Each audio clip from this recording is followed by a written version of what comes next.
I stood and watched the coffin being lowered into the ground. I could hear the quiet noise of traffic and muffled conversations in the background as friends and family left my wife's grave. My children, Alexander, 21, and Chelsea, 20, stood on either side of me. We hugged each other and processed the grief. I could feel them shaking as they quietly cried with me. Unfortunately, their grief was much greater than mine. I knew I should be more upset about Joan's death, but in some twisted way, I was glad it had turned out this way. At least this way I was spared the pain and suffering of divorce and the financial turmoil it would have entailed. Divorce, you ask? Well, yes. You see, the night she died in a traffic accident, I found out I was married to a lying, cheating whore. I sighed and remembered again the happiness of our early years and how my marriage had spiraled out of control over the past 2 years. Joan and I dated all through my last year of high school and my first year of college. We developed a relationship. In our first semester of college, we almost lost our scholarships because we were so accepting of hanging out. Sure, we had to live in the dorms, but we still found a way to be together almost every night. It seemed like the right time for Joan to go back to college never came. Finally, when Alexander was a freshman and Chelsea was a senior in high school, Joan went back to college. She treated it like a duck to water. As if she had never dropped out, she dove headfirst into her classes and unfortunately decided to experience the whole college experience. She made friends who were a little younger than her, right up to the age of our kids. If they were good people, she accepted them into her circle of friends. As she became more and more immersed in the social life of college, she began to change. She was no longer my loving stay-at-home wife. She started treating me with disdain and getting upset when I complained about her spending a lot of time out of the house in the evenings. She started coming home later and later, was drunk many times, and her clothes were disheveled. Joan became aloof and resented social outings with our friends or my work. Of course, she had a reason for coming home late on non-holiday nights and also on those nights when she had classes. According to her, she had to study at the library, she had a night class, and afterwards she and her friends would go to a local hangout to discuss the class. She needed to relax, etc. I guess I was like most cuckolds. I just didn't notice the signs of a cheating slut. All I knew for sure was that our life went downhill about a year after she went back to college. She always had an excuse. Too tired, headache, had to get up early the next day, and so on. I had fun with her once a week if I was lucky, and then it was like it was just a favor she was doing me. Literally, my world came crashing down on Thursday night. Joan had an evening class that was supposed to end around 9:20 p.m. Given the distance we lived from the university and the traffic, she had to be home no later than 10:15 p.m. I finally gave in and went to bed without her at 11:30. Of course, I was angry. She promised me that she would stop going out with her friends, that she would come home earlier. Hey. The doorbell woke me up at 1:20 a.m. No sooner had I gotten to the door than someone started pounding on it. Okay, okay, I yelled, grabbed my pants, turned on the bedroom light, and stumbled my way to the front room. Who's there? I asked. Finally, I got to the door and swung it open. I was furious, expecting to find that my drunken wife wanted in and couldn't get the key into the lock. I stopped in shock when I saw a police officer standing on the porch of my house. I looked further through the open door and saw a black and white car sitting in my driveway. The officer flinched, then asked, "Mr. Rowland?" "Yes." "Your wife is Joan Rowland?" When I nodded my head in agreement, the officer continued, "Mr. Rowland, I'm afraid I have some bad news for you. The van your wife was riding in this evening was hit by a semi-truck.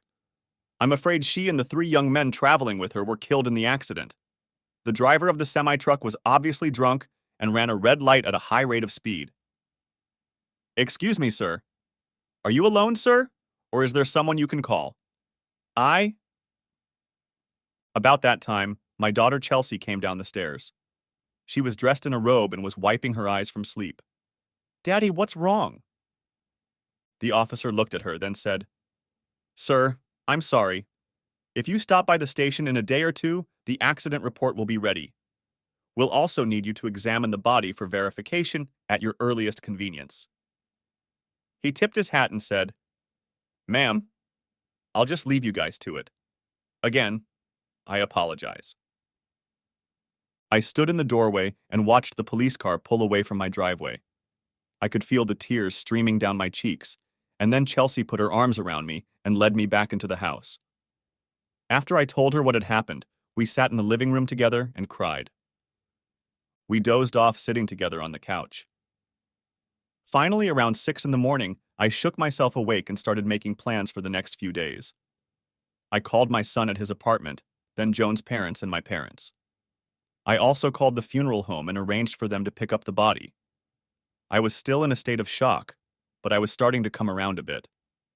Before I could think about the implications of my wife's death, the man from the funeral home called. He said they could only pick up the body after I identified it. I called to make an appointment to see Joan. While I was on the phone, I remembered that the officer had said Joan had died while riding in the van. I called the police to make sure she wasn't in her car. I also asked about her purse and other personal items. The officer told me that they did not have any of Joan's personal belongings. From the records, they tentatively identified her by the medical bracelet she was wearing. After I identified Joan's body, my daughter and I went to the university and drove around until we found Joan's parked car. I gave Chelsea the spare key. I waited for her to start the car and followed her toward home. When we got home, Chelsea and I searched the interior of the car, looking for Joan's purse and books. When they weren't there, we opened the trunk and found several items, many of which shouldn't have been there. Joan's purse was lying neatly in the trunk on top of the neatly folded dress she had worn to class the night before. Opening the purse revealed several unused condoms. Later that day, to pass the time, I started cleaning the car and found 3 used condoms under the front seat to pass the time. I started to get frustrated, even angry.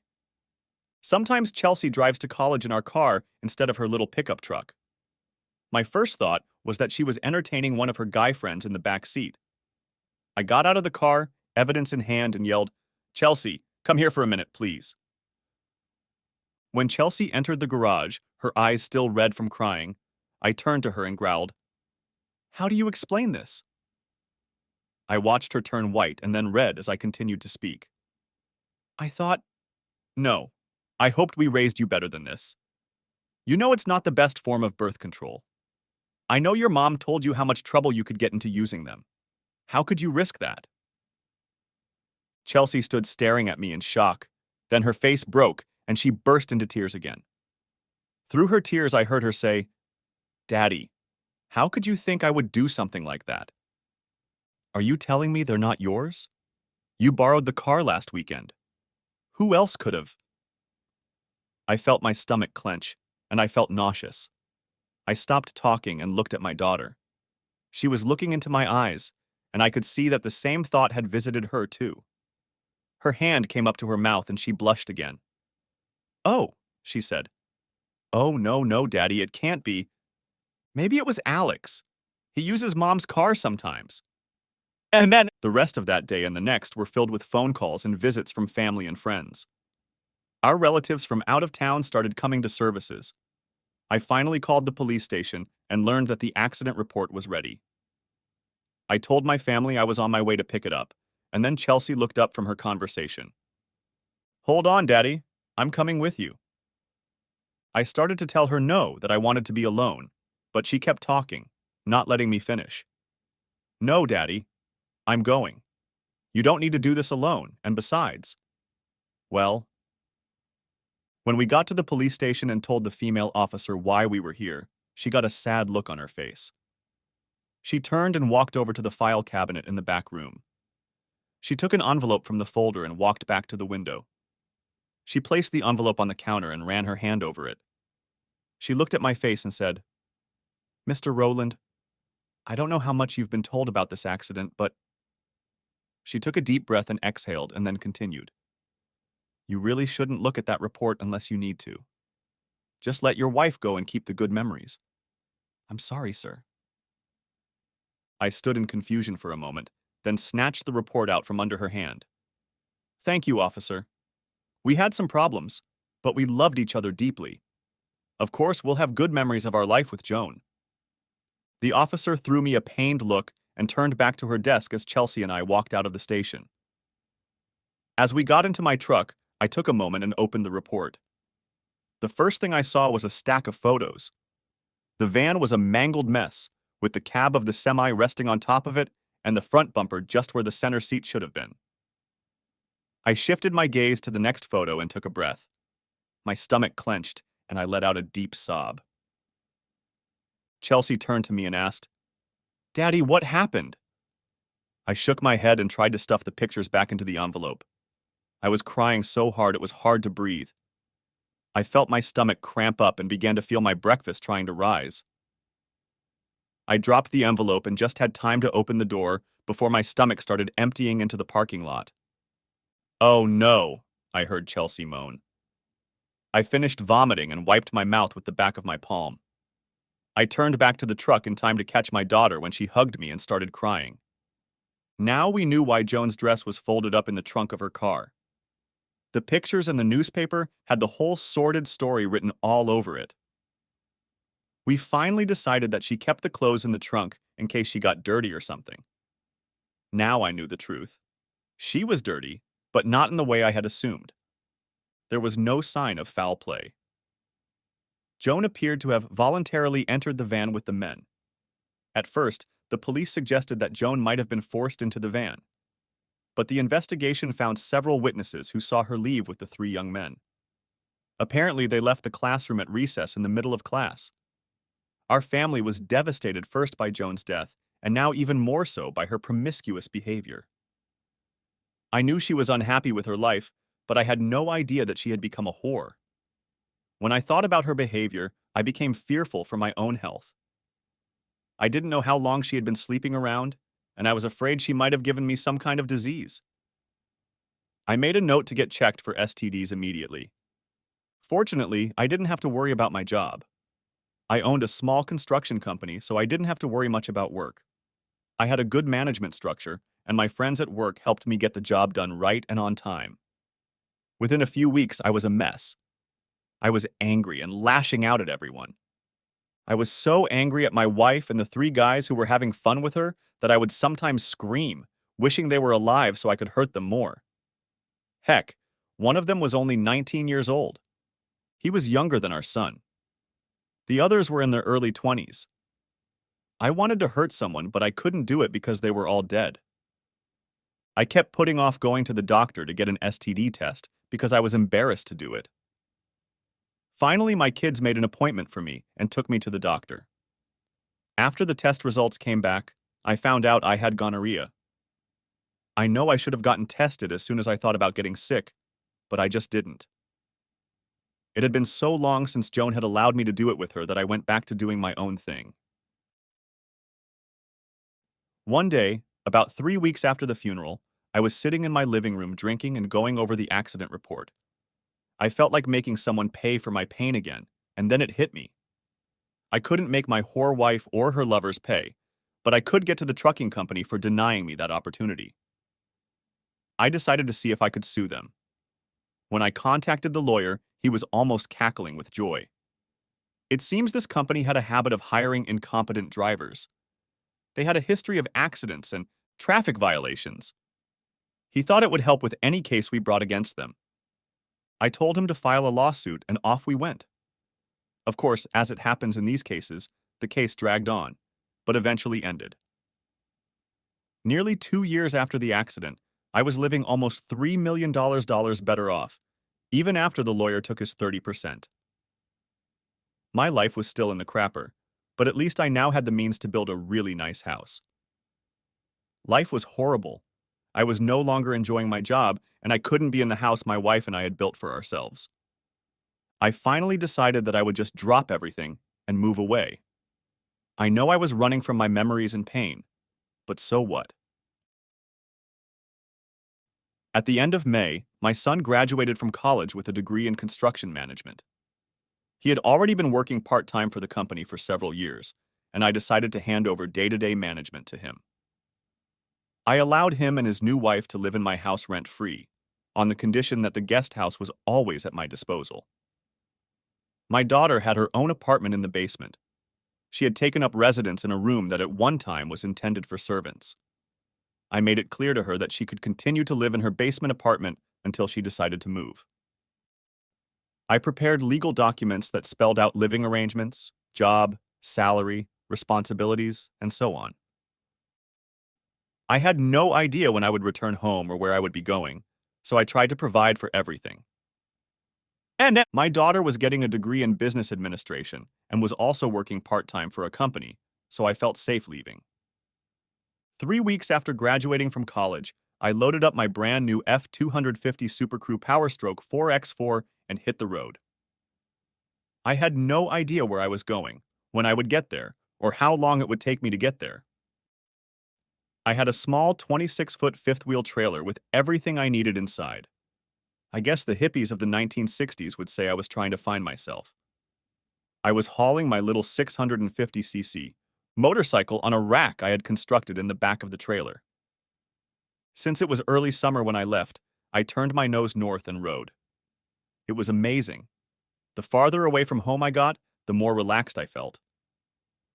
The first day I drove 12 hours, stopping only for gas and other necessities. The second day was the same, and then I arrived in Rapid City, SD. I had never been there and fell in love with the Black Hills. I found a small campground and settled in. Every day I got up to see the sunrise. I would leisurely drink coffee, enjoying the morning, and then have a late breakfast. In mid-morning, when it warmed up a bit, I would go for a bike ride. If I saw a beautiful place, I would stop and enjoy the view, or go down the trail to admire the view, or bike to it. I took many scenic rides on my bike while enjoying the Black Hills. I especially liked the little town of Keystone, SD. I rode the train between there and Hill City several times and explored both towns very well. There were a lot of beautiful women there, too. Several local wineries make outstanding wine. Perhaps I bought and drank too much of it, but so what? In the evenings, I would go out to dinner in town or to a bar, or I would cook at camp and have a drink with my 3 companions. Me, and me. Sometimes, while walking around camp, I would stop and visit with other campers. Occasionally, someone would stop at my place as well. I was surprised at how many of the campers were regular travelers.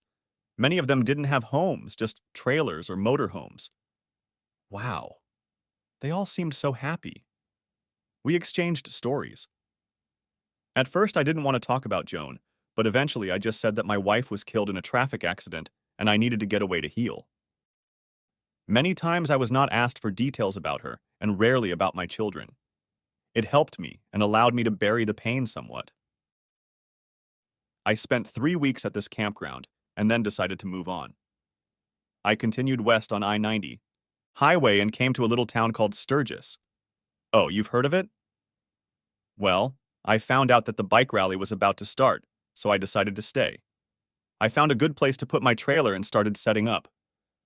I stayed there until the end of the rally, and oh, how much fun I had. By the time the rally got into full swing, I had learned to wave off comments about the small size of my bike. Of course, I suppose my willingness to provide my new friends with beer and some lovely ladies with a bed to sleep in helped too. I had to leave to get a break from all the things I had time to do.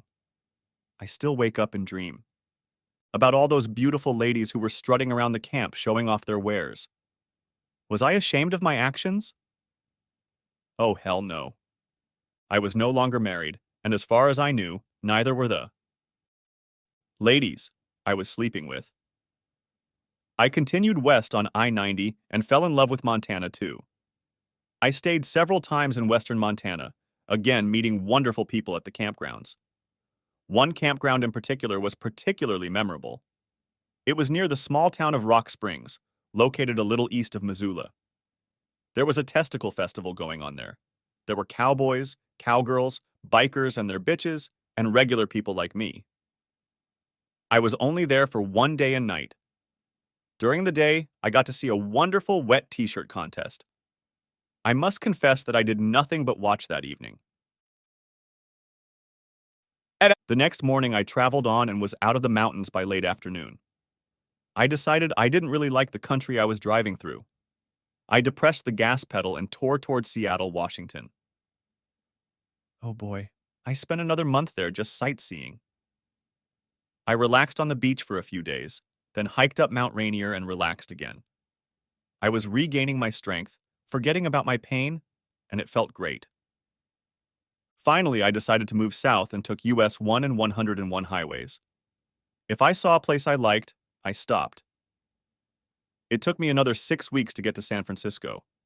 I stayed there for a few days and then moved south. For some reason, Southern California didn't appeal to me. There were lots of beautiful women there, and on the beaches they displayed their wares for all to see. But something about their behavior left me cold. They seemed uninteresting and fake to me, so I headed east on the I-10 freeway. Oh my. Boring. This part of the US consisted of miles and miles and miles and miles. I finally arrived in one of my favorite cities, San Antonio. Joan and I really enjoyed the river trip, and even though I had memories of it, I enjoyed my week there. I found even more great food and beautiful, willing women. I met one girl who quickly won my heart. She was part Latina and worked at the campground where I parked my trailer. She checked me in, and for some reason we got along very well. In the evening when I checked in, I was sitting under the awning of my trailer, and she was walking down the road in a tiny two-piece swimsuit. All of her parts were on display, and she was perfect. I figured out her age. About 22 or 23. It later turned out that she was 27. She was about 5 feet 7 inches tall and weighed about 125 pounds. Her black hair was almost shoulder length, and her smile lit up the evening when she saw me. The little varmint walked up to me and said, "What are you doing out here in this heat? At least you should be in the pool and cooling off. I know for a fact it's nice and cool in there. If you don't like the pool, many of us go down to the river and swim there. The pool is cleaner, though." I know it's hot here, but I was just enjoying the views. I'll probably get to the pool soon. I really needed to unwind after my day trip. Well, come on down soon. The water's great down there, and there's usually some nice people to chat with. Mary smiled sweetly at me and turned back toward the center of the campground and the pool, located about 75 feet from my spot. I got up and went inside to change into my swim trunks and then followed her to the pool. When I got there, Maria was swimming, however, in the deep pool. In the shallow end were two younger children with a chubby woman I mistook for their mother. An older couple was sitting at one of the tables reading. I dove into the water and swam 3 laps quickly, then climbed out and got my lounge chair. I jumped into the water and climbed into the chair. It sank under my weight so that only my shoulders and head were showing out of the water. Leaning back, I opened my beer and watched Maria. Maria and I talked for over an hour before she had to leave. I learned that she was the daughter of the owner and had just gotten her degree in business management. She was married, but her husband was drinking and promiscuous, so she divorced him. She moved back home to help her parents until she decided what she wanted to do with her life. Her parents were semi-retired, and she was trying to decide if she wanted to run a business for them or go into another line of work. She liked the relaxed atmosphere of the camp, but the earning potential was less than other places. Over the next 2 days, Maria and I became very close. She was easy to talk to and a lot of fun.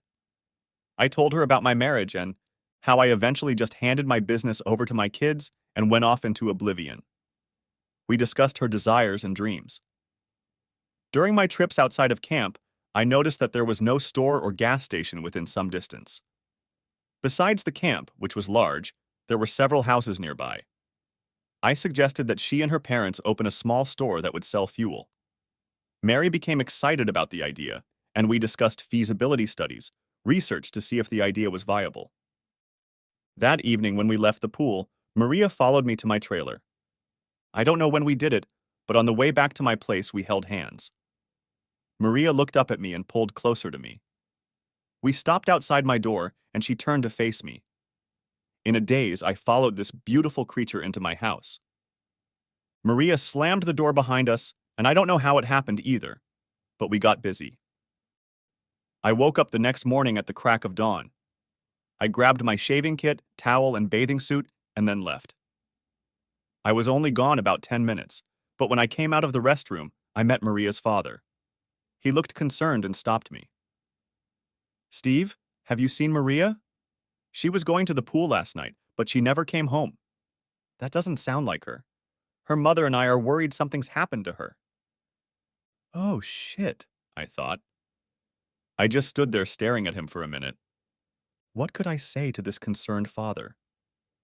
I knew how I would feel if one of my kids, even as old as he was when I left home, didn't come home or called to say he was gone. I heard my trailer door close behind me and saw Maria's father's face when he saw her. His gaze moved to her, then to my face. I felt myself blush. Maria walked over to me and put her arm around my waist. "Daddy, I'm sorry I bothered you. I wasn't going out all night. Steve and I just fell asleep and I didn't get a chance to call or come home." I hugged Maria and said, "Shit, that didn't go well. Maria, I'm really sorry. I don't know how to fix this. You really should have called him or gone home last night. Now I guess I better move on before things get worse. Do you think I should talk to him?" "No, Steve. This is my fault. I'll make it right. Please don't leave because of this. Please?" Maria went to the camp office where her father had gone. I went back to my trailer and made coffee. I sat on my mat and watched the office. I could hear raised voices and I thought I could hear Maria crying. Finally, I couldn't stand it any longer and walked over to the office. I walked in and heard Maria and her parents talking in the back room. I walked around the counter and entered the small break room. All three family members looked up when I entered. Maria's father and mother stared at me as I entered. Maria looked guilty and chastised. "Mr. Hardy, I owe you an apology. I had no right to. I know how I would feel if my daughter did something like that. I just didn't think, and I'm afraid I took advantage of it. I let my and Maria's friendship and need for companionship override my common sense and honor. Please don't be too hard on Maria. I paid for a week's stay here, but in light of this fiasco, I will be leaving as soon as I can today. Please forgive me for causing your family so much trouble. Maria is a beautiful girl, and you should be proud of her." Felicia gasped and pressed her hands to her face. She began to cry and said, "How can we be proud of what she did this night? We taught her that you can't sleep like that." Mr. Hardy looked at his wife, then at me. He took a step toward me and stopped. He turned to his wife and enclosed her in his arms. I felt my face redden, and I let out another apology. "No, I didn't mean it like that. Yes, we acted rashly, but that's not what I meant at all. Maria has a degree from a good college. She is intelligent, educated, and capable. She's a fine young woman. I'm sure she feels bad about bothering you. Look at the sadness on her face.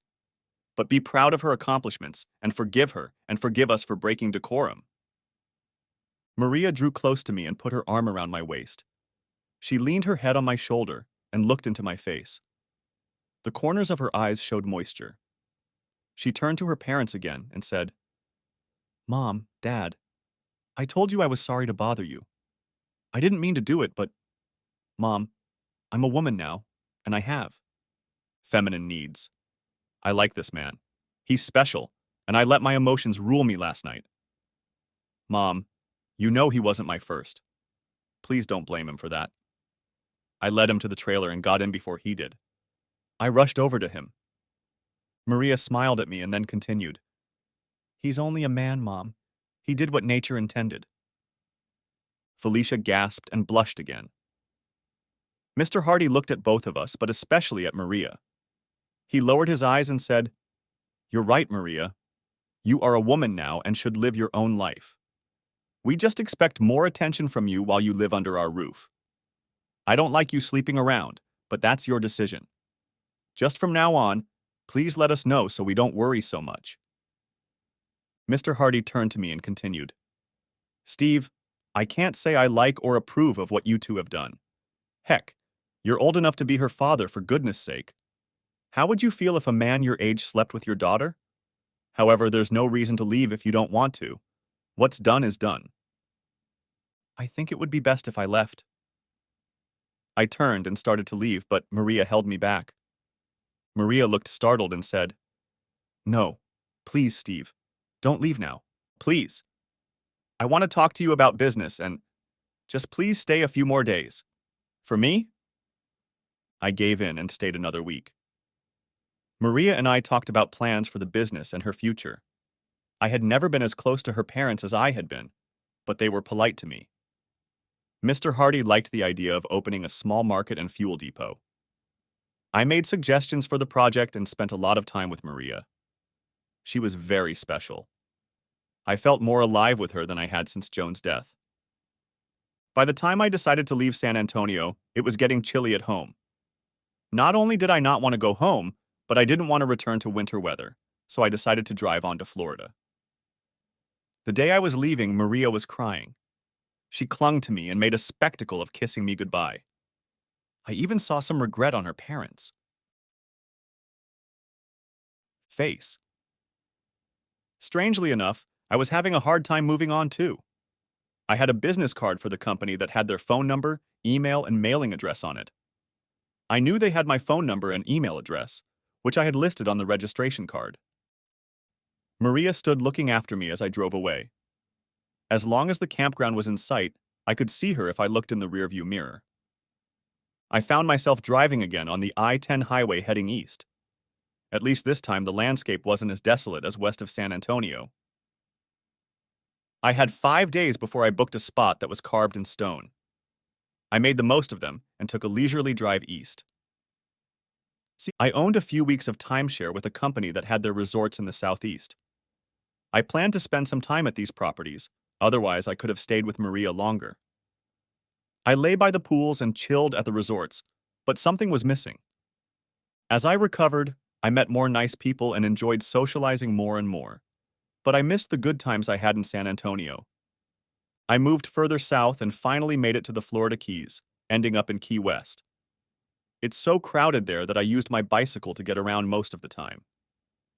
I had to be careful about drinking and driving, but I spent many nights at local hangouts within walking distance of the RV park. I also took advantage of the bus service. I made friends with many of the employees at my favorite bars and restaurants. I assumed I had become a resident because I had been there for 3 months. My kids were upset that I didn't go home for the holidays, but I just didn't feel like doing it. I invited them over to my house, but they declined. On Christmas Eve, I found myself at my favorite restaurant and bar, sipping margaritas and listening to holiday music. I had already finished my meal and was in no hurry to get back to my lonely trailer. It was already 8:30 p.m., and the customers had almost all left. The employees had closed all parts of the place and were cleaning up, preparing to close at 9 o'clock to go home to their families. My favorite waitress had been waiting for me all evening. I noticed that she looked almost as sad as I did. She walked up to my table and said, "Last call, Steve. Do you want one more before you go home?" I looked up at her and, without thinking, answered without hesitation. I saw a trail of tears on her cheek and reached up to wipe them away. She flinched when I reached for her and recoiled. I managed to take her hand and pull her to me and then said, "You look as sad as I do, Amanda. It looks like you've been crying. I'm sorry I scared you. I wasn't thinking. I was just going to wipe a tear from your cheek." Amanda flinched when I said that, and the tears flowed in earnest. I pulled her into my lap and hugged her while she cried. Her boss came out of the kitchen and stormed over to us. He reached for Amanda and said, "Damn it, Steve, what are you doing to Amanda? I thought you were a good guy. Now let her go and get out of here before I call the police."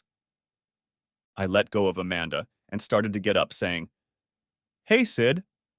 I didn't mean to upset her. I saw her crying and asked what was wrong. She started crying even harder, so I put her in my lap to hold her for a while. Don't make a big deal out of it. I'm sorry." I started to walk away when Amanda said through a sniffle, "No, don't go, please, Steve." She turned to Sid and said, "Sid, he didn't do anything. We were just talking and I snapped. I've been feeling sorry for myself all night and, well, you know why, and when he asked me what was wrong?" Sid said, Okay, Mandy, but if he bothers you, just yell. Why don't you leave now? Me and the guys will finish up here. Try to have a Merry Christmas, Amanda replied through a sniffle. Merry Christmas, Sid. Amanda watched Sid walk back behind the bar and followed him. They talked for a bit, then he smiled and handed her a large pitcher of margaritas and 2 glasses filled with ice. By the time we had finished half of the pitcher, Amanda told me about her tears. She had to work the early shift today and had told her live-in boyfriend about it. Yesterday, she had agreed to work the evening shift for one of her friends. The friend wanted to go out of town for vacation and wanted to leave early. Money changed hands, and they traded. Shifts.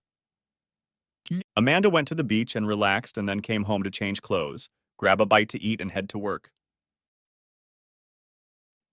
Upon arriving at their house, she found her boyfriend in bed with 2 of her friends. Of course, she got angry and they got into an argument. Since she started living with him in his little trailer, he kicked her out of the house, threw all her clothes out the door, and locked it up. Oh, Steve, she continued. Now I have nowhere to live, and I don't make enough to rent a place, even if I could find one on Christmas Eve. Sid said I could live on a cot in his garage for a couple days, but I don't know what I'll do after that. I guess I'll have to move on. Maybe move back home if my parents will let me stay at their place for a while for free. It's a hell of a thing, isn't it? A 33-year-old woman is running home to her mom because things didn't work out for her. I caught my asshole husband cheating, divorced him, and was left with nothing. Then found another asshole cheater as a boyfriend and got my ass kicked by him. Hell, every man I've found in my entire life has done bad things to me. I don't know why I even bother. I sat for a while thinking about Mandy and her problem. Finally, I sighed and said, Mandy, I don't have much room, but you can stay with me for a while. If you want, you can use the other bed in my trailer. It's not very big, but I think it'll be better than the cot in the garage. I laughed and continued. I think we have enough in common in what our comrades have been through to give each other support. Besides, you seem like a nice enough girl, and I'd hate to see you suffer even more than before because of what some asshole did to you. And believe me, I know how you feel. I had to talk some more and do some more coaxing, but that and another pitcher of Sid's really excellent margaritas convinced Amanda to come with me, at least for the holidays. As we left, you could still hear Sid fiddling around in the kitchen. Amanda let him know we were leaving, and we staggered outside and walked down the street to my trailer. I remember struggling to get the key into the lock, and Amanda giggled as she watched me. I finally opened the door and pointed to the couch, which turned into a spare bed. Here's your bed, Mandy. The showers and restroom are in that big building in the center of camp, or you can use my little unit if you don't mind being cramped. I usually use it at night and use the camp facilities during the day. I went to bed and knew nothing more until nearly noon on Christmas Day. I probably would have slept on, but I was awakened by the damn phone ringing. I hesitated for a moment, then mumbled, L.O. I heard Chelsea giggle over the roar of conversation in the background. In an overly cheerful voice, she almost sang, Merry Christmas, Daddy. How are you? We miss you. I was doing fine until you woke me up, honey. Giggling again. Woke you up? It's already noon. Why were you sleeping at this time of day? I forgot Amanda was in the trailer and wandered into the kitchen to make coffee. I looked up and Mandy blushed, turning her head. Oh, shit, I said. Sorry. Smack! I turned and hurried back to the bedroom when Chelsea asked, What are you apologizing for, Daddy? It's okay if you take a nap. I'm sorry we woke you up. I stammered back. What? Oh, nothing, honey. I just wasn't thinking, that's all. It's okay. I walked back to the main part of the trailer and saw Amanda making coffee. She turned and looked at me, and another small blush appeared on her face. She gave me a pained smirk and said, I guess you forgot I was here, huh? Yeah, sorry. I hope I didn't embarrass you too much. Daddy, who are you talking to? I thought you were still asleep. Oh, Daddy, I'm so sorry. I didn't mean to interrupt. No, Chelsea, it's nothing like that. One of my friends got kicked out of the house and she slept in my other bed. I just forgot she was. Here, went into the kitchen to make coffee and startled her. You didn't interrupt anything. Chelsea giggled and I smiled, watching Mandy's blush turn to a deep crimson. Chelsea, Alex, and I chatted for a couple more minutes, after which I hung up the phone. For some reason, Amanda and I hit it off, and she never moved out of my trailer. The next 2 months flew by. Amanda insisted that since I was providing her with living space, she provide food and alcohol. It turned out she was a great cook, and we got along great. We became best buddies, but nothing more. By the end of February, it was time for me to head north again. I didn't want to spend the summer in Key West and was ready for a different landscape. On one of her days off, Mandy and I were lounging by the pool sipping margaritas. I finally made up my mind and decided I had to tell her I was moving on. I poured each of us another glass and said, Mandy, I don't know how to say this other than to just come out and punch you in the face. It's time for me to move on. I don't want to spend the summer here and I want to see my kids again. You helped me heal, and I enjoyed our time together, but... I saw Amanda's eyes glaze over slightly. There was a tremor in her voice when she said, I've been waiting for this. I knew you wanted to come back north when it got warmer. I really don't know what to do. I'm tired of working at the bar, but there's nothing else for me here. I have a little savings. I think I'll apply and take the bus home. Maybe I'll find something there. Tourist season is coming up, and a lot of places in Branson are hiring for the summer. Mom and Dad live just a few miles out of town, so I'll be able to stay with them for a while. After lunch, I went to the camp office and let them know I was leaving at the end of the week. It was Tuesday, and I figured I'd have time to tie up all the loose ends by then. I hoped Amanda could find a place to stay for the remainder of the time she was in town. The next day, Mandy came home and told me she had applied. She agreed to work for a week and train her replacement. Sid didn't. Want to give her 2 weeks' notice. She smiled and said, I'd appreciate it if you could drop me off at the bus station when you get off on Saturday. Sure, anything for Mandy's friend. By Friday evening, I had packed everything and loaded it into the traveling compartment.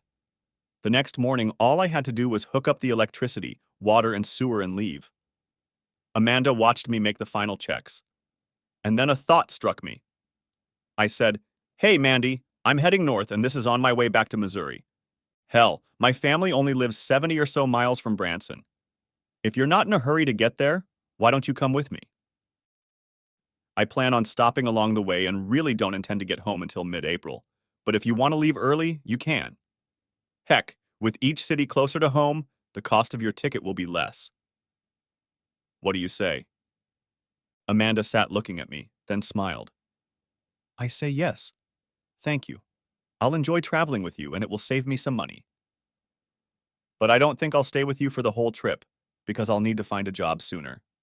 A lot of places start hiring in March. I decided to go to the west coast of Florida.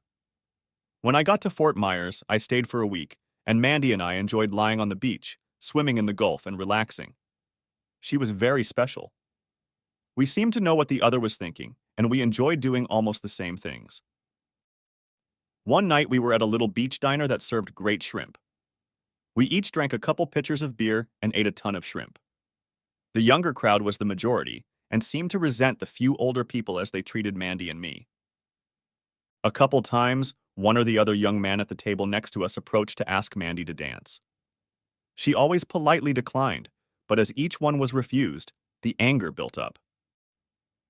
We overheard several comments about her being a tease and me being an old asshole. We decided to leave and took a bathroom break before doing so. As I came out of the restroom, I heard a commotion in the women's restroom. Mandy was nowhere to be seen. Then I heard her voice, No, asshole! Get your ass out of here and leave me alone. I told you I don't want to dance with you. Listen, sweetheart, you're a real woman and I want to dance with you. Now come on. When we're done dancing, if you still want to be with that old fart you're with now, you can find him again. We're on spring break and we're here to have fun, so let's get to it. The door to the women's restroom opened, and one of the punks who had been harassing Mandy came out of there, dragging a crying Amanda behind him. He saw me and smirked. Mandy looked at me fearfully. I didn't say anything. I took a half step toward the punk and kicked him. He let go of Amanda's hand and leaned forward. I quickly pulled Mandy towards the door. We were almost to it when one of the men at the table saw us. He stood up and said, "What the hell? I thought Joe went after that bitch." The other two headed toward the hallway where the restrooms were. I sped up and pulled Amanda out the door. As soon as it closed, I heard a scream. We rushed into the truck and I rushed outside. We were already a few feet off the road when the door of the bar opened and 3 young men jumped out. They stood and watched us drive away. Amanda was crying silently.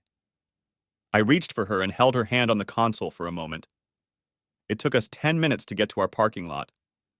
I got Amanda into the trailer and pulled her to me for a hug. She was shaking and crying as I gently led her to my bed. I sat her down and took off her shoes and laid her on her back. I took off my shoes and climbed into the bed to cuddle her. We both drifted into sleep. I woke up once during the night to relieve myself. I then went to the front of the trailer and made Amanda's bed. That's where I spent the rest of the night. The next morning, Amanda woke me up as we were making coffee. "Steve, thank you for last night. I know you lay in bed for a while with your arms around me. Why did you leave? I didn't want to kick you out of bed." "Mandy, I needed to go to the bathroom, and you didn't need an old man hitting on you after what you went through last night. I decided it would be best for both of us if I ended the night here." "You didn't molest me. I know you would never do anything like that. Why did I even think?" She looked at my morning wood covering my pants and blushed slightly, then continued, "Oh, I know you'd never do anything I didn't want you to." Amanda finished her coffee in silence and looked at me. "Steve, I'm done. I want to go home. I think if you take me to the bus station, I'll just leave you here." "Well, I can do that if you want, but I think I'm ready to move on too. Why don't we just pack up and leave? If I find a place I want to stay, I'll take you to the bus station. It'll save you more money, and it certainly won't cost me anything, since I'll still be burning fuel to keep driving." Amanda smiled and nodded her head in agreement. "Okay, if you're really going to leave, I'll stay with you until you stop again. Just don't leave on my dime." "No. After last night, I'm ready to move on too. I doubt those assholes would turn us in even if they knew the truck's license plate number, but I still want to move on. I'd hate to run into them again later on, where they could pounce on us all at once if they felt vengeful. I was planning on going to Bradenton or Clearwater in a couple days." Mandy smiled her 1,000-watt smile and hugged me tightly. "Is there anything I can do to help us get on the road, boss?" I assigned her a couple of lighter tasks and then set about getting the rig ready to move. Strangely enough, I was getting anxious to get home to Missouri. I had seen some beautiful country, met some wonderful people, and had had a vacation, but I was ready to get back into a rut. I was tired of my idle life and was ready for a challenge, to be productive. What surprised me, however, was that I didn't want to go back to my hometown and do business. At the thought of Joan and visiting the places we had traveled to, my soul still ached. As we drove down the road, Mandy and I started talking about home. She told me that her parents had a large lot on a lake. Outside of Hollister, Missouri, a small town south of Branson. She reminisced about her childhood and how much fun they had at the lake and running up and down the hills. Her description reminded me of the property I inherited from my wife after her death. It was just under 26 acres and was on a lake near Hollister. She inherited it from her parents when they died. It was her maternal grandfather's until he died. It was all that was left of a fairly substantial farm that the government had taken away when the lake was built. He retained ownership of this small piece of land, and at one time kept a fishing camp on it. As we approached the turnoff for Bradenton, I kept my course northward. As we passed one by one the exit ramps to Clearwater, Mandy glanced at me. I saw her considering several RV parking lots that normally would have caused me to pull over and linger. Finally, she turned to me and asked, "Steve, Why are we driving on? I thought you were planning on staying in this neighborhood for a while. You know, Mandy, I decided this morning that I'm tired of Florida and want to go home. The weather is nice here this time of year, but I guess I've already stepped back and healed. When you talk about your home and the lake and the hills, I get homesick. I think I'll just move back to Missouri, at least for the summer. I can drop you off at the bus station if you want, but since I'm going home, I might as well just come with me. I'll get us home almost as fast as the bus, and it'll be much more convenient for you. Are you sure, Steve? You're not just doing this for me, are you? I wouldn't want you to. I appreciate all the help you've given me, and the trip in particular, but I don't want to ruin the trip for you. No. While you were talking, I remembered about a small piece of land that my wife and I, er, own, on a lake near Hollister. I haven't been there in years. My wife inherited it from her family, and I guess it's mine now. There used to be a fishing camp or resort there. I think I'll find it and see what it's all about. I might just bring my car there and stay for a while. I'm still not ready to go back to my old house and meet everyone. I'm sure the whole town knows what Joan did to me, and I don't want to face that. For some reason, I also can't be excited about returning to my company. My son and daughter run it as well as I do, judging by the financial reports I've been getting, so why bother? Besides, if I go back, their income will drop somewhat, and they're young and need money to get a start in life. Okay, Steve, if you're sure you're not just doing this for me, I'm fine with it. It took us 3 days to get to Amanda's house. It was very difficult to get the car through the small, narrow roads to her parents' house, but we made it. She was welcomed with open arms and lots of tears. After meeting them, I tried to drive out, but her dad didn't want to hear about it. He made me roll the trailer up to their house and hook it up to the plumbing and electricity. Amanda had told her parents how much I had helped her, so they treated me royally. Admittedly, I noticed a few questioning looks, and I was sure they were wondering about Mandy's virtue. Oh, come on. A beautiful woman has been living with a man for almost 3 months now, and they're not sleeping together. Hell, even I wouldn't have believed it, even though I knew it was true. I loved Amanda to death, but we were friends, not lovers. I just couldn't explain it. She was one of the few available women I knew. Oh, sure, I had my eye on her, but not to the point where I dared to put her to the test. After a week, I think we even convinced her parents of this. I was sitting on the terrace one evening when her father came out with a couple of bottles of Newcastle ale. He sat down next to me, handed me the beer, and said, "You know, Steve, I just can't understand you, son. You're a great guy as far as I can tell, and I appreciate you helping Mandy the way you did, but hell, I just don't understand how you all can be the way you are. Hell, I know how I'd feel if my wife did what you did, but..." I felt a surge of pain when Frank spoke of Joan. He seemed embarrassed to see the look on my face. I said, "You know, Frank, I've done some things on this trip that I'm not very proud of. I've had my share of women, especially at first. I guess I was trying to get even with Joan or something. Hell, I don't know. Maybe I was trying. To prove that I was still a man, still desirable to women or something. I don't know. When I first met Amanda, she was working at a bar in Key West, and I was attracted to her, but we became friends. Buddies. When her boyfriend kicked her out of the house and I invited her to stay with me for a few days, I promised her I wouldn't bother her so much. I guess we started socializing, but neither of us felt the need to move on to anything more. Frank looked at me and shook his head. After that, we just sat and watched the sunset as night fell on those beautiful hills. As the sun disappeared behind the hills, Frank turned to me again and said, Mandy told us that you have a piece of land somewhere out here on the lake. She said you were going to stay there for a while? Yeah, I figured I'd try to find it. I hadn't been there in about 10 or 12 years, I guess. It belonged to my wife. She inherited it from her grandparents. There used to be a fishing resort there, and I thought I might spend the summer there if I could find a way to move my trailer to a good spot.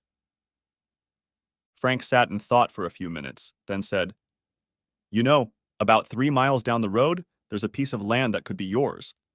There are some old docks on the shore and a few crumbling shacks. I think some woman lives in the best of them and kind of looks after the place. Tomorrow is Saturday and I'm off work. We can go take a look if you want. I have a map in my trailer. I'll get it out now and we can take a look. I knew it wasn't far from here, but I wasn't sure exactly where. I was going to call around the neighborhood and try to find someone to direct me if I couldn't find it. I picked up the map and returned to my chair. Frank and I studied it and he said, "Yes, I think this is the place." He looked at my car and continued, "We'll take my little Jeep Wrangler if you don't mind. Some of the roads here can be pretty rough and narrow. There's no point in taking your truck until we're sure we've picked the right spot." Early the next morning, right after breakfast, Frank and I packed up the cooler with lunch and beer and hit the road. At the last minute, Amanda ran out and jumped into the Jeep with us. "Hey guys, I want to go too." I think we drove almost 7 miles down the road to get over the 3 miles that the crow flies, but we finally pulled up to a gate with a "no trespassing" sign. We were pretty sure this was the place, so I figured we'd just go inside. After another 300 feet down a narrow trail, we came to a steel cable stretched across the road and another "no trespassing" sign. This time, the cable was padlocked. We couldn't get past it except on foot. I said, "Well, it looks like we're going to have to hoof it from here. I don't have the key to the padlock with me. I'm not sure I even have a key." We had walked about a quarter mile when we turned a corner and saw the unkept grounds of a small resort and cabins. Only one of them looked livable, and it appeared to house an office and bait store. Behind the cabins, we could see a dilapidated dock, and beyond that, a beautiful lake. We were walking around looking around when a very upset woman came out of the shack. "What the hell are you all doing here? Can't you guys read? This is private property, and I know you ran at least one no trespassing sign to get here." As she stepped closer, I saw that she had a small pistol tucked into the waistband of her pants. "I'm sorry to bother you, ma'am. We saw the signs, but unless I'm in the wrong place, this land belongs to me, so I'm not trespassing. I wanted to come down and look it over. If it's my land, I figured I could bring my trailer down here and spend some time there. This used to be Rory Fellow's place? If so, I inherited it when my wife Joan died. I'm Steve Rowland." The woman relaxed a little when I said that. She looked me over and said, "Yes, it was Rory's place, and I remember little Joan. I think you're okay, but you should have called me or someone else. I suppose you want me to move out, don't you?" I looked around the apartment and said, "No, that won't be necessary, unless you want to move out. From what I understand, for the right to live here, you were supposed to keep an eye on things. I can see that you've already done some things, but I wish more could be done. If you still want to live here, I can help you clean up. Look, mister, I have to work to eat. I do what I can here, but I need to work in town too to pay for food and other things." Hey, wait a minute. I didn't mean you don't do anything here, and I realize we don't pay you anything. All I said was that I could use your help to do more. If it's just the two of us working together, I want this place to look a little better, okay? Okay, but I don't like it when you talk like I'm not doing my job here, you know? Frank and I wandered around looking around the place, trying to decide where I could park my trailer. Mandy stayed behind to talk to... Hell, I didn't even remember her name. It wasn't long before Mandy caught up with us. She said, "I think Jolene is in a better mood now. I explained some things to her and she's calmed down a bit. You know, Steve, some of these hill people are very touchy. You'll learn, but you need to be a little careful in dealing with some of the folks around here until you get to know them better. You don't live far from here, but people in your part of the country behave a little differently than we do here. Of course, a lot of the people who work in Branson in the tourism industry have adapted a little bit, but even then, in their own land, they kind of go back to a different worldview." It was still late March, and cool weather was the norm. Starting the next morning, I began working on getting my car to camp. The drive down the state and county roads wasn't difficult, but I had to cut through some small trees and brush to get down the trail to the old resort. It took all day to do that. I bought a chainsaw to accomplish this task and decided to leave it at the resort. I knew I would need it again soon, and saw no point in lugging it back and forth with me. Jolene came out a couple times during the day to watch me work. When she saw me walking toward the cabin she was occupying, she came out onto the porch. "Hi, Jolene. Looks like I'm done for the day. Thought I'd leave the saw here if you have a safe place for it." "Yeah, I use the old shed for the tools I use here. That's also where I keep the mower. Let me grab my keys and I'll be right back." Back from the house, Jolene handed me the key and continued. "Here, Steve. It's an extra key for the lock. In case you lose it, I keep mine on a nail next to the front door, and the extra door key is hanging from the rafters of the second shack." As we entered the maintenance building, I looked around. All the equipment was old, but from the looks of it, Jolene had taken very good care of it. She noticed my look and said, "I know it's not fancy, but my man and I tried to keep everything old as best we could. A couple years ago, he died of a heart attack. Now it's just me. The kids are out of town. One is in Branson, and the other lives in Springfield with his wife. It is very lonely here, but I just can't leave. My husband's daddy was the caretaker here when old Mr. Fellows still lived here. When we got married, we lived in Hollister until we had to move here to care for him. When he died, we just stayed and did what we could." "That's wonderful, Jolene. I appreciate that. Before I go, I'll give you my cell phone number. I think you still have my address in case you need anything. I know we've had a few bills from you in the past that we needed to pay." "Okay. Well, I guess I'll wander around for a bit and then go back to my trailer. I think I'll try to bring it back tomorrow. I haven't decided where I'm going to put it permanently, but at least it'll be here, and I won't have to drive back and forth." The next morning I had to be careful, but I did get my trailer to the campground. I set it up near Jolene's cabin for a while so I could have water and electricity. I spent some time that morning looking around all the cabins in the area to find a more permanent parking spot. I finally found the perfect spot and got to work preparing it.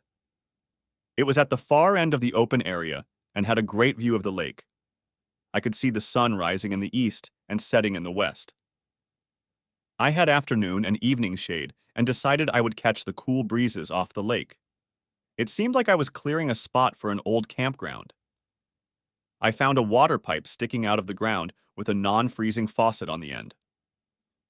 When I tried it, no water flowed. There was also a fallen power pole at the edge of the overgrown shrubbery plot. By mid-afternoon, I had driven my trailer to this spot and leveled it. I spent the rest of the day stacking and burning brush and debris. When Jolene got home from work, she walked part of the way to my trailer and stood looking around with her hands on her hips. I smiled and waved, walking over to her. "Steve, I see you found a nice place for your new home. You certainly made a difference in the place too. I'm feeling a little lazy though. You managed to get twice as much done in a day as I do." The next morning I went to Branson and found an equipment and tool rental place. I rented a hoe and front-end loader and returned to my new home. I spent the rest of the day digging a new water line to the trailer and using the loader to push out and pile up small brush. When Jolene returned, she was once again standing and surveying the area. She shook her head and, without saying anything, left for her house. The next day, after laying the water line from the well to the trailer, I covered it and leveled the trench. Then I tackled the road, clearing the ditches and moving the brush away from the edge. I also cleared a section of beach all the way down to the lake and along a small creek that flowed next to my trailer and into the lake. I also dug up the vegetable garden area and then went back to hoeing. The next day I sowed grass in the areas that had been mowed and covered it with straw, and then I just sat and rested most of the day. It was in my 60s, so I hung my hammock up so I could look out over the lake and relax. The next project was to repair part of the dock so I could get my boat out of storage and tie up. I planned to do a lot of fishing when the season opened. I was spending money to renovate the old house, but not a lot. It was cheaper than what I was spending on the trip, and I think I was happier. I kept in touch with several people I met while traveling across the country, and they were all interested in my project.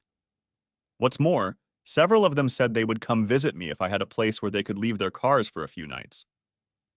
I was excited about this and spent a few more days clearing out parking lots for my friends. I called my son and asked him to bring one of our hose and dump trucks so I could use them. I repaired the road once more and hauled several loads of gravel to improve it.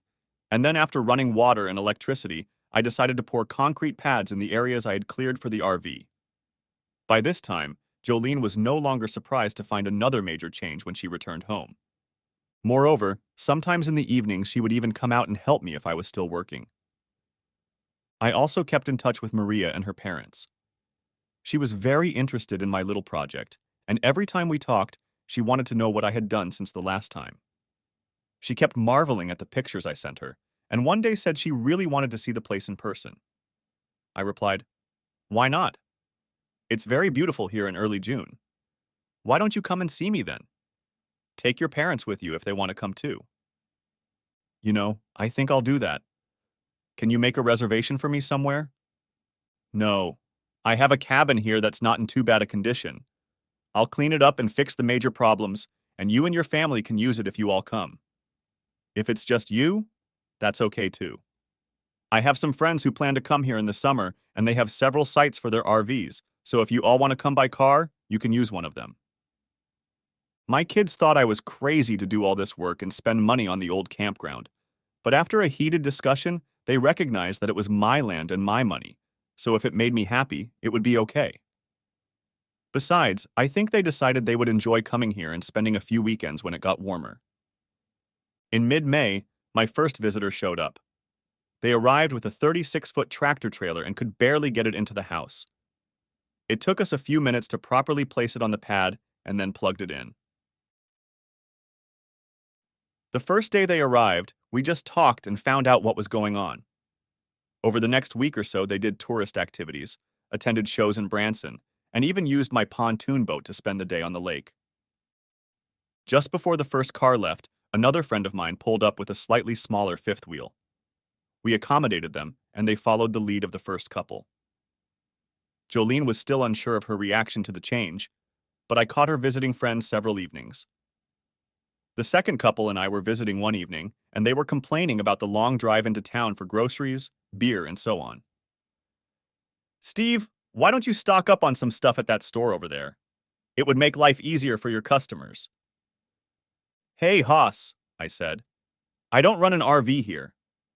My family has owned this place for years, and I just poured some pads so my friends and family can park when they stop by." "What hell, Steve? You've got a gold mine here. I guess I thought you were going into business. I've been telling some of our friends how nice it is here, and a couple of them have told me they plan to come and stay with you." "I'm sorry. I misunderstood. I'll call them and tell them they need to find another place to stay when they come to Branson." When the first couple left, they tried to pay me for the place. I refused because I told them I considered them friends and guests, not customers. "Damn it, Steve. I consider you a friend, but you've put a lot of labor and money into setting this place up. We've used your water, electricity, and sewer. You need to do something about that at least." He pushed a check toward me and said, "Here, take this check for electricity and water at least. Besides, I never paid you for the boat and fuel we used. I know it's not as much as some nicer places, but I figured $30 a day for the site and added another $250 for the boat and fuel. Now I won't take no for an answer. Heck, the old lady and I want to go back. You have a great place to vacation here. If you had a pool, it would be perfect." As the second couple was leaving, they also insisted on leaving me a small check for the electric bill. To my surprise, late in the evening of June 1st, I received a phone call from Maria. "Steve, were you serious when you said I could come see you on June 1st? "Of course, Maria. Will you come over? I would love to see you here. I've missed our conversations and would love to see you again."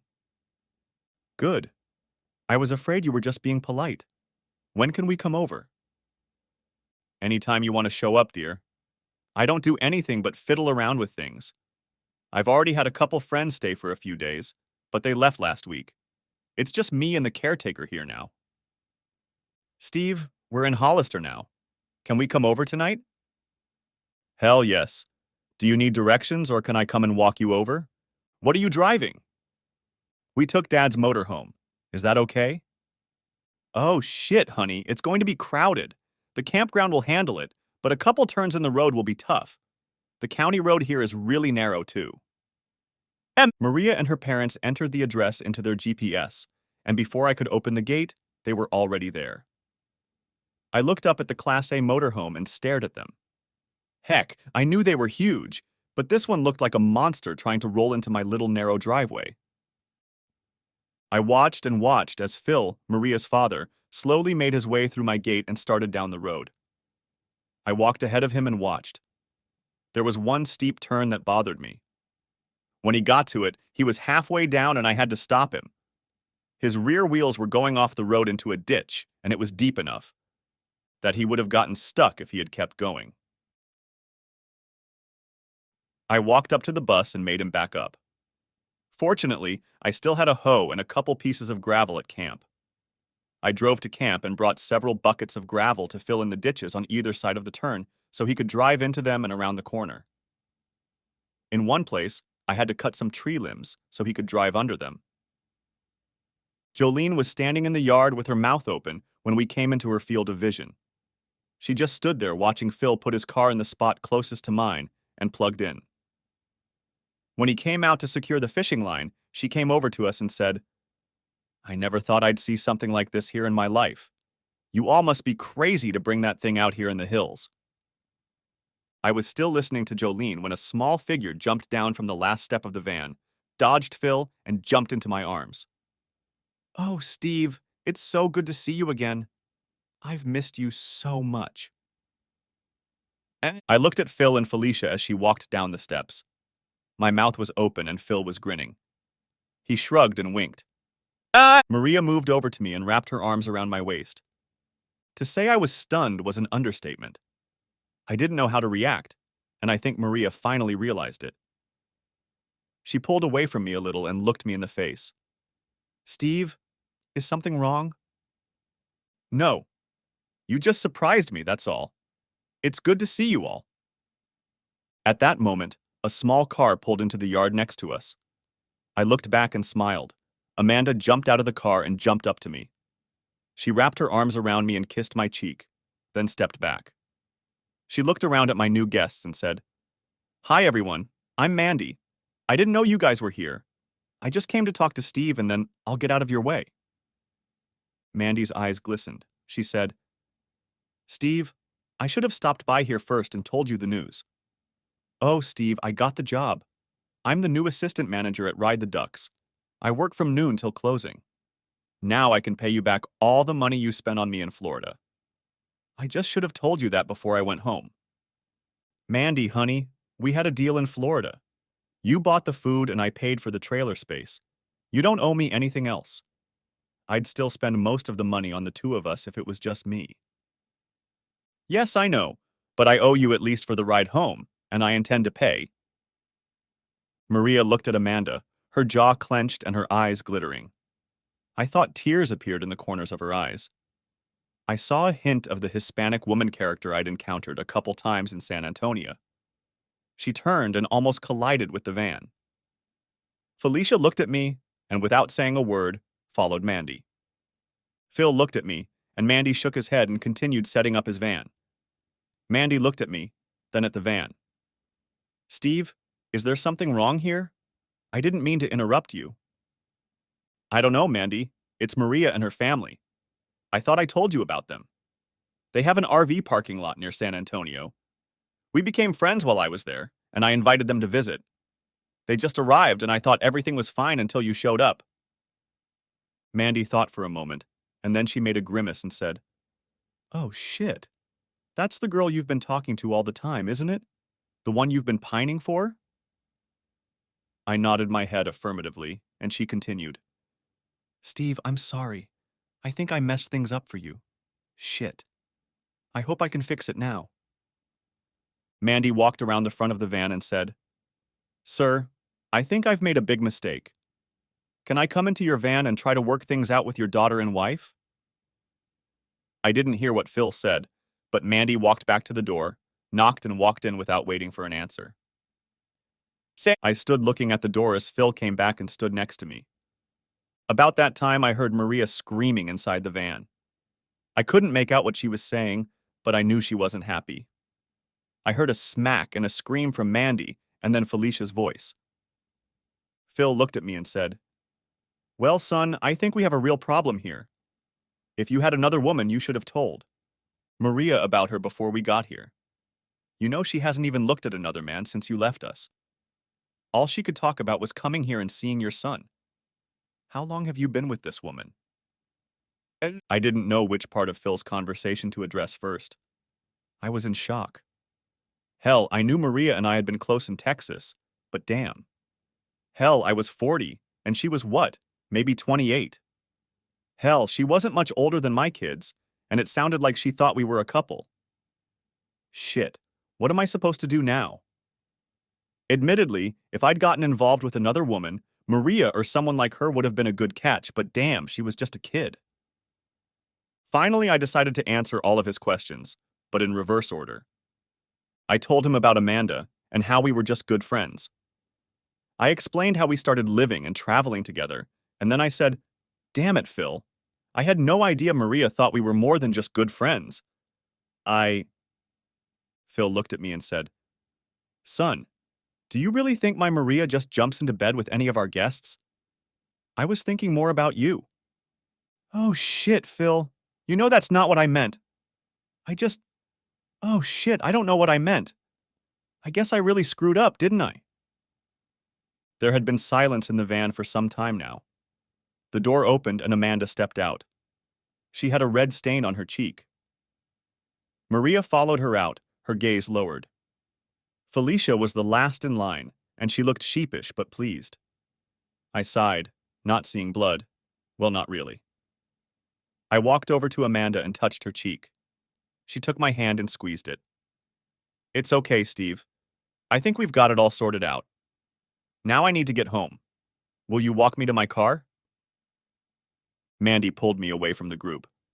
When we reached her car, she stood on tiptoe and kissed my cheek again, then whispered, "Steve, this woman loves you to death. If you have any brains at all, you'll cling to her and never let go. Now I have to go home and you need to talk to Maria." I hugged Mandy and closed her car door as she got in. I watched her drive away and then turned and walked back to the Hardys, who were standing outside their van looking at me. Maria looked guilty and looked at me with a look of fear on her face. I walked over to the group and took Maria's hands in mine. I squeezed them, then lifted her chin to look into her eyes. None of us said anything. I turned to her father and said, "Look, I hate to be a bad host, but could you and Felicia relax for a few minutes? I think I need to talk to Maria, please." Maria looked startled again. As we turned and started to leave, I noticed a slight wink in Phil's eyes. I wondered if he was that confident or not. Hell, even I didn't know what to say or do. Maria and I walked in silence. After a few steps, I felt her take my hand. I looked up at her from below and caught her gaze in my direction. I led her to the clearing I had opened. There, I set up my hammock and a couple chairs around the fire. The grotto was secluded. You couldn't see the RV park from it, but you could watch the lake and admire the sunset and sunrise. A short path led to a creek where I had a small swimming hole that I used when I wanted to snorkel. Instead of sitting down in the chairs, I stopped and turned to Maria. I gently pulled her into my arms. I kissed the top of her head, took a deep breath and said, "Maria, I guess I'm just an ignorant man here. I knew we were close and had a great time in San Antonio. I felt closer to you than any other woman I have found on this journey of mine.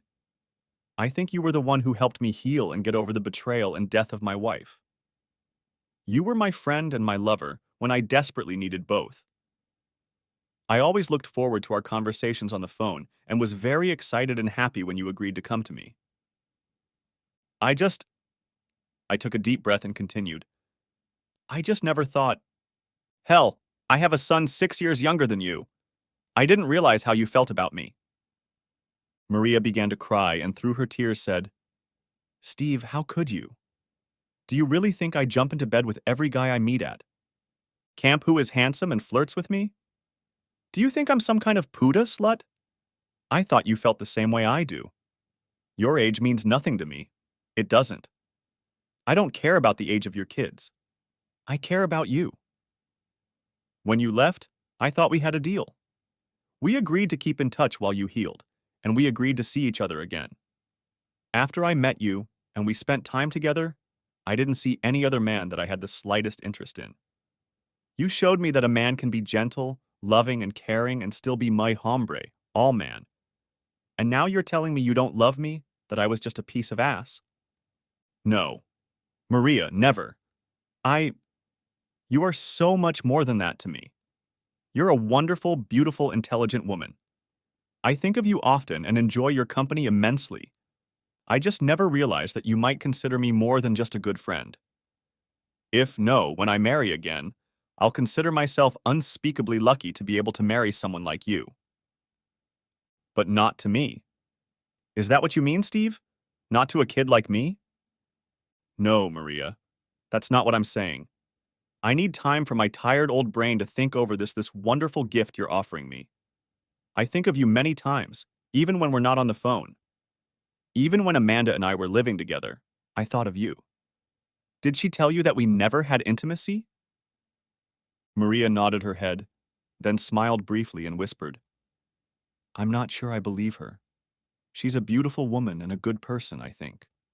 I'm not sure any man could live with her for 3 months in a small trailer and not get her into bed. Maria pressed her lips together tightly, then said, That's good, Steve, but how many have you had fun with since you left me? None, Maria. There were many before you, after Joan died, and none afterward. At times I thought about it, but I decided I was putting it off because of Mandy. Maria started to cry, and I could see the anger on her face. I hurried my response and continued, No, Maria, that's not what I meant. I meant that I usually bring women to my trailer, and since she was there, I didn't feel like, oh, shit. Everything I'm about to say would be untrue. I admitted that since our breakup, I hadn't had any interest in other women. Sure, I admired beautiful women as any man should, but I'd never even tried to get another into bed. I just wasn't interested. Only one woman had been in my bed since I left San Antonio, and that was Amanda. We were out to dinner one night, and some college guys tried to hit on her. She got upset, and I kept her in my bed for part of the night. But we were fully clothed. Maria smiled and said, Yes. She told me about that night. She said her feelings were hurt when she woke up and found you sleeping on the couch she usually used. The rest of the week we went fishing, lay around camp, or went to whatever shows they wanted to see. Sometimes we would look at buildings and locations. The more they saw, the more Maria and Phil tried to talk me into reopening the campground and RV parking lot. And that Friday morning, Phil and I went into town to get some groceries. I still worked a little bit each day, but very little. I mostly bought groceries and things needed to entertain Maria and her parents. When we got back, Maria and Felicia were working on the cabin, which was in better condition. They had ripped off a lot of rotten boards, ripped out the carpet in the living area, and had already finished taking apart the ruined kitchen cabinets. Maria turned as we entered the cabin and smiled at me. She jumped up to me and gave me a hug. Then she pulled away and looked at me as if guiltily. Honey, please don't be mad at us for starting this job before we talk to you again. We talked this morning after you left and decided that this cabin could be renovated for very little money. Even if you buy new appliances and cabinets, I think we can do it for less than $5,000 if we do the work ourselves. Or did one of your friends called while you were gone and wanted to stop by for a visit if you were home and had room for their van? I told them to come over. There was plenty of room. Was that okay? Anyway, after I did that, we talked about the cabin, like I said, and decided to start working on it. If we can get it finished next week, they will be able to see it while they are here. I know it will be available to rent for at least $700 a week and at least $900 during the heaviest vacation season. If you do that, you'll recoup the cost of the renovation before the summer is over. We can send them pictures of the cabin and the park itself so they can show them to others, and I know Mom and Dad will have pictures on display in their park when they get home. We have heard some of the people who stay in our RVs say they were going to come to Branson or have been here recently. A beautiful park like yours, I'm sure some would come here to stay, even as far away from the city as it is. A lot of people don't like the hustle and bustle of a big park in a crowded area. I'm sure athletes would come here as well. Please, can we at least finish this cabin? I laughed and hugged her. Her enthusiasm was impossible to resist. Okay. We'll finish this cabin, and I'll clear out a couple more RV parking lots. I'll call Alex tonight and arrange for him to keep the backhoe longer and send over the tools I'll need. Maria made an embarrassed look and said, Thank you, dear. I know you won't regret it. Do you think we could open a little store that sells items that run out quickly? You know, dry goods, sodas, canned goods, and so on. If you put up an ad for fishermen, you could even stock up on fishing supplies. I bet if you had a liquor license, you'd make money selling beer to your guests too. We sell a lot at Daddy's Park. Couldn't we do that? I laughed again, then said, I'm not so sure about that, Maria. Jolene lives in the old office and store, and that's where we'll have to put all this stuff. We may even have to replace the refrigerators. I'm not sure she'd want the store back in her house. Can we ask, please?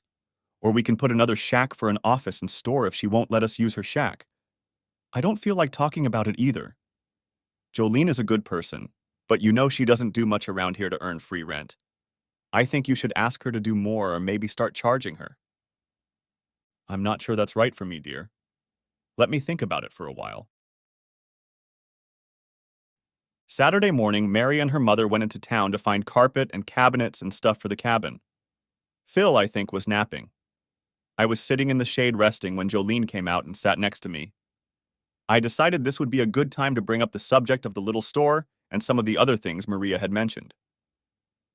Jolene, how are you doing this fine morning? I think I'm fine, Steve. Just feeling a little overwhelmed or something. I guess I feel guilty too. I know I don't really help you out on evenings and weekends. Hell, you do everything during the week that I did on weekends. It's a little busier around here now than I'm used to. It doesn't feel that way, if you know what I mean. Steve, I don't think I'm going to want to keep working here if you bring in a bunch of people who are always running around, sticking their noses into things, and always messing around.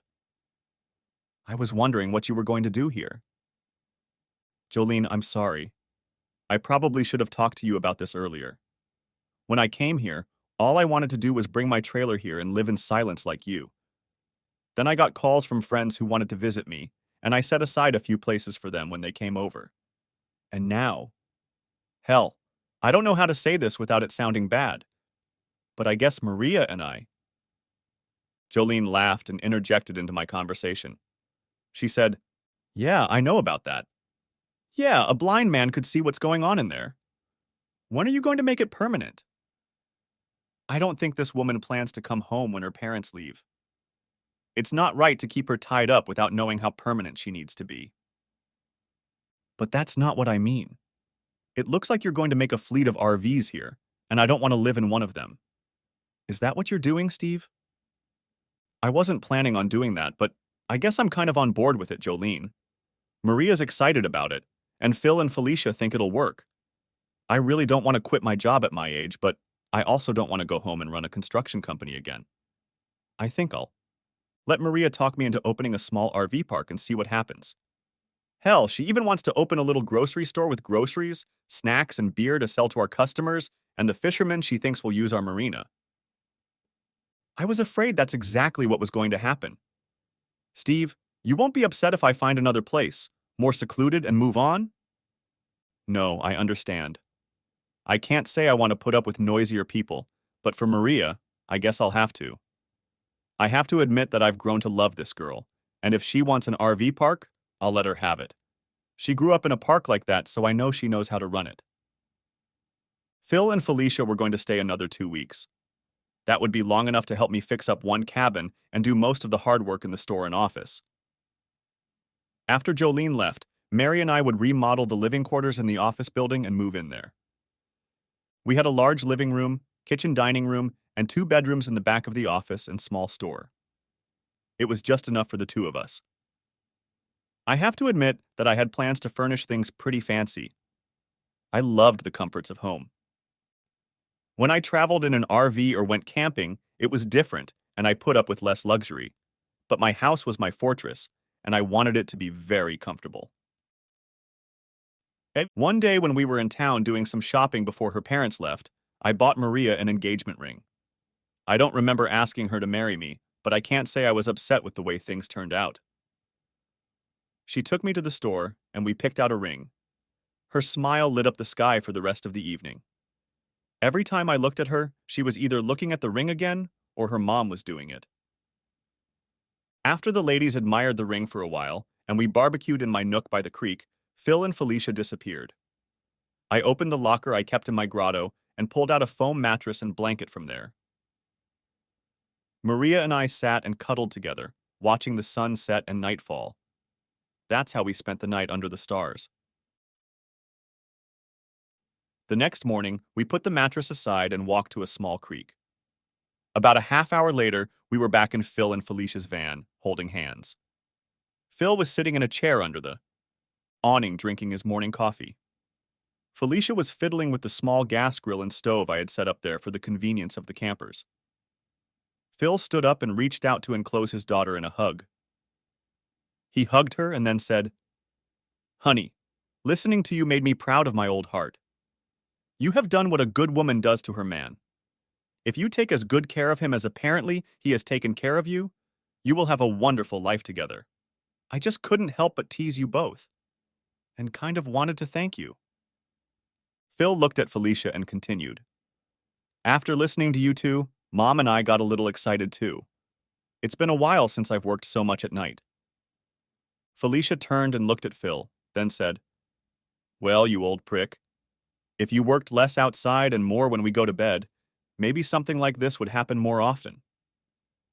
"I'm sorry, honey," Phil said. "I didn't realize I had neglected you. I'll be better from now on." Next chapter. We got our liquor license, bought new beer coolers and a few cold foods. Mostly I didn't buy anything to sell, so I wouldn't eat it myself if no one bought it. I kept 2 or 3 gallons of milk, some juice, and a couple cases of several varieties of soda. We also stocked up on candy, chips, and the like. Of course, we kept some groceries as well. I stocked up on vegetables, soups, flour, coffee, sugar, and other staples. We didn't have any fresh meat except for a couple packages of lunch meat. I had some eggs, bacon, sausage, and so on. I sold meat, but kept it frozen. That way, if it didn't sell, I could use it myself. Even without much advertising, we started getting calls and RVs started coming in. When I put up some signs and sent an ad to RV and camping magazines, business increased dramatically. Some of the late weekends in the summer, we were busy to the brim. I had to constantly restock the store, and we made a small profit there as well. Maria was happy, and when she was happy, she made sure I was very happy. Enough said. I decided that we would close the park at the end of September because most of the campers and fishermen had left by then. We spent a couple weeks cleaning up and fixing things, and then headed to San Antonio to see Maria's parents and get married. Everyone said the wedding was perfect. It probably was, but as you know, it's a women's business, so I take their word for it. I took Mariah to Florida for her honeymoon, after which we returned to San Antonio. We agreed that we would run her parents' RV park from November through February so they could travel. In March, we would return home and open our own RV park for the summer. Phil and Felicia would visit us for the summer, leaving their park in the hands of a fairly competent assistant. Business at their park in the summer was minimal, but they still spent most of the summer there to keep things running smoothly. In the winter, when we ran Phil and Felicia's RV park, I asked Amanda to serve as our park caretaker. She did minor cleaning, repairs, and made sure there was no vandalism. She lived in one of the cabins.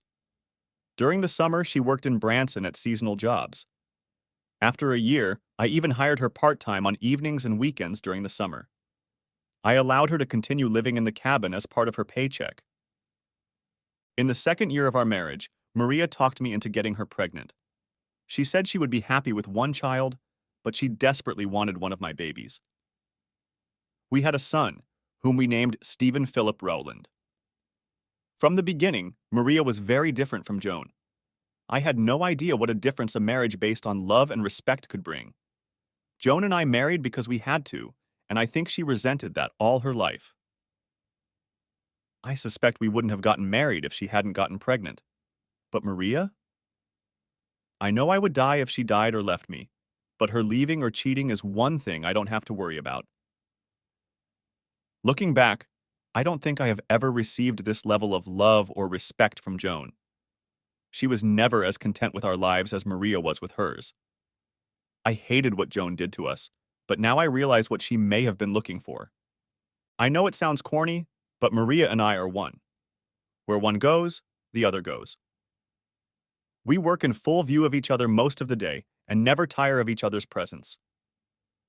Joan and I have never been so close. I knew then, and I see now, that we both almost looked for opportunities to be away from each other. Even when we were home with each other, we were rarely in the same place together. Don't get me wrong.